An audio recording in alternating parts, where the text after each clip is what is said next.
Hey guys, my name is Elijah, and in this tutorial I will show you how to delete your account in Asana. So this is pretty simple and straightforward, just follow my steps.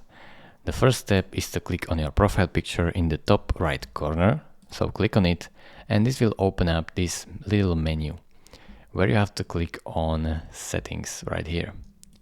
Now this will open up your profile settings where you have to go right here to account.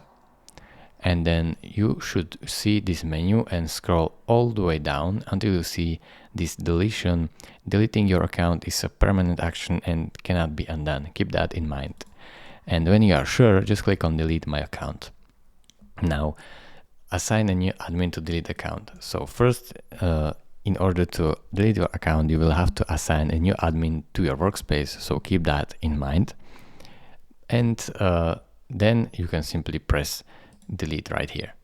So thank you for watching. If this video was helpful to you, consider subscribing and liking this video, and I will see you in the next tutorial.